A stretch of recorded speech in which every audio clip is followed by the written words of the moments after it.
Hello guys, welcome to another segment of my lesson in physics, that is O level. So today we continue with lenses, focusing on drawing ray diagrams. So like I promised, we are going to focus on trying to identify the characteristic or properties of the image formed when the object is placed between the optical center, that is the center where the lens and the principal axis are meeting, the optical center C, and also the focal point F. Like you can see, you can place the object at any point between C and F, between the optical center and the focal point, which I've already done, and I've labeled. This is the object which I've actually drawn in using a blue marker. Like we said, in order to complete the ray diagram, you need to trace. In this case, I'll give you a few hints as you try to do that. So you can make your focal length to be equal to 3 centimeters, and also the height of the object. In my case, as I'm using, you can use actually 2 centimeters for your practice. But I'll assume in this case that my height that I'm using in this case is actually 3 centimeters. So since the height of the object from the principal axis to the highest point is 3 centimeters, remember what I said, you again trace it along the convex lens that we are using. You trace it so that you are able to locate the 3 centimeters. Why? Because according to the first rule, when you're drawing ray diagrams, a ray that is parallel to the principal axis is always refracted, passing through the focal point F on the other side of the lens. And that is what we are going to do in this case. So again, I'm going to start drawing my first ray from the top of the object that I have there. So in this case, if you notice, I'm going to use that topmost part. So I'm going to draw, excuse me, a ray parallel to the principal axis. All right. Okay, so I'm going to stop there on the convex lens, and I'm going to indicate the direction of light as it is moving. Now, of course, when this ray meets the convex lens, it is going to be refracted. It is going to bend, passing through F at each time in that case. So I'm going to draw that ray, but now it actually refracts, passing through the point F. Then, of course, I'm going to indicate the direction of the ray of light as it continues to move in that direction. Well, according to the second rule that we established, is that again, you need to draw another ray starting from the same point where you started the first one, but this time it is going to pass through the optical center C. Now remember, a ray that passes through the optical center is undeviated. What do we mean? We mean it does not change direction. So I'm going to draw starting again from the same point, but this time it is actually going to pass through the optical center like this. All right. Of course, I'm going to indicate the ray of light before and after. But if you notice, if we were to continue these rays of light, they'll always continue to be divergent. They will not meet in that direction. So what do you need to do? Does it mean that there's no image that is going to be formed? The answer is no. It simply means that, but if you notice, when you extend these two lines, you extend them backward, there's a possibility that these two lines can actually meet backward, and that is exactly what we are going to do. So I'm going to, sorry for that, we are going to extrapolate this line, extend it backward. So please don't bend it. Make sure that you use a rule to do this. So you are just more like copying from the same line, extending the same line backward.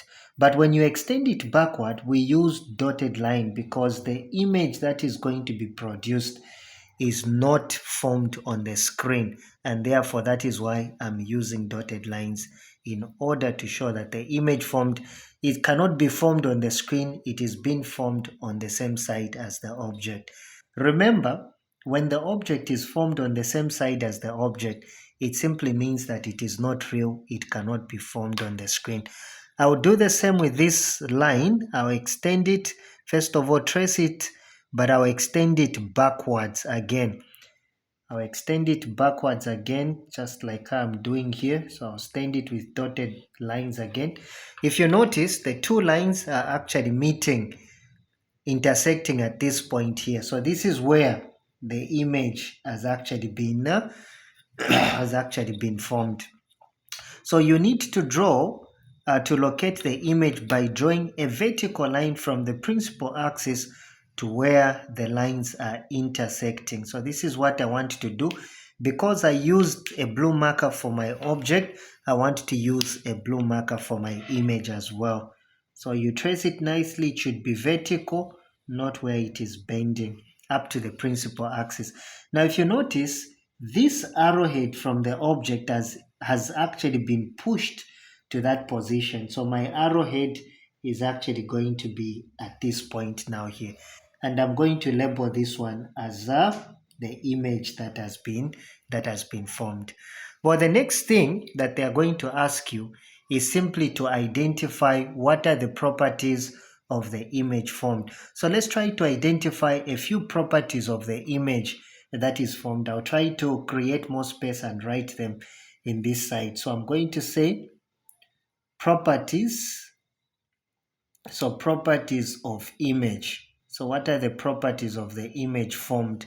So remember, when they use the word properties, it is the same as characteristic of image formed.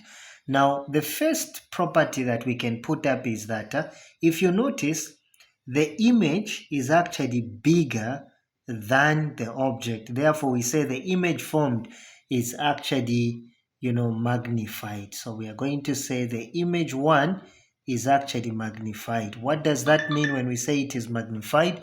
It simply means that it is actually larger than the object. Another property that we can state up there is that if you look at the object and the image, they are facing the right way up. They are both facing in the same direction. For example, if the stopper is representing my arrow, you can see the image, the arrow is also facing upward in this case.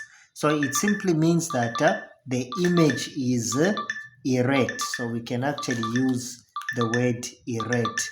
That's what we are going to be using. So the image is actually erect. Now, what do we mean when we say the image is actually erect? Well, it simply means that when we use the word the image is erect, we mean that the image is actually upright or the right way up. That's what in simple terms that simply means. What other property can we put up? Well, we can simply say that the image formed is actually virtual. So it is actually virtual. So when we use the word virtual, we simply mean that the image formed is not real because it cannot be formed on the screen. Another property that you can state for that one is that if you look at the image, it is formed between F and 2F. Mind you, you can also create 3F there by measuring 3 times the focal length. It is possible. But of course, if you have not done that, I'm just focusing where is the image formed. It is simply between F and 2F. So we can simply say, formed between F and 2F. But of course, if you notice, on the same what? On the same side. So it is on the same side, as object. Sorry for that. My space has finished, but it is on the same side as the object. So these are properties that you can actually put up. But remember, in the ECZ exams, I did tell you that sometimes what they are going to be telling you is that among these are general properties of the image formed, but they can specify in the exam where now they want you to state one, in terms of the nature of the image that is formed. Then 2, they are going to ask you about the size. Then 3, they are going to ask you about the position where it is formed. So these are 3 things that you should always put in mind. In terms of nature, it simply means, is the image formed real or virtual? Is it formed on the screen or not formed on the screen? Of course, our answer there, like we answered from there, this image is actually, virtual. What about in terms of position? In terms of size? Well, the size, we notice in terms of size, they mean, is it magnified or diminished? Like we established from there, it has actually been magnified. Why? Because it is actually larger than the object. In terms of position, well, where is it formed? Of course, we said it is simply between, F and 2F. But of course, if you remember, between F and 2F on the same side, so that is the position. Now, of course, in the exam, we can later on ask you a few things from there. We are going to ask you to say, what optical instrument is capable of forming? Let me just erase a bit of that so that I can actually, demonstrate that. They are going to ask you what optical instrument can form this type of an image. In other words, what instrument? So when we talk about what we are calling as being an optical instrument in everyday life that is capable of forming such an image, we can simply talk about a magnifying glass.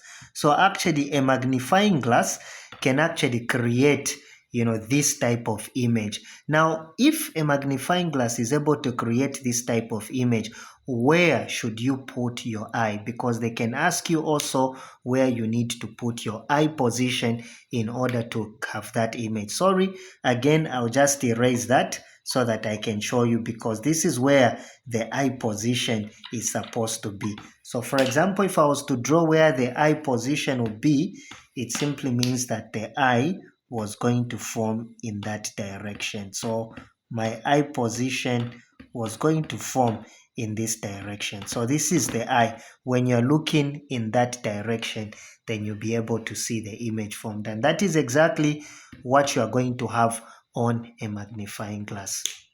But this marks the end of, again, this section. So in my next video, I'm going to focus how you can now use the lens equation in order to determine either the object distance or the image distance. See you in my next lesson. Thank you.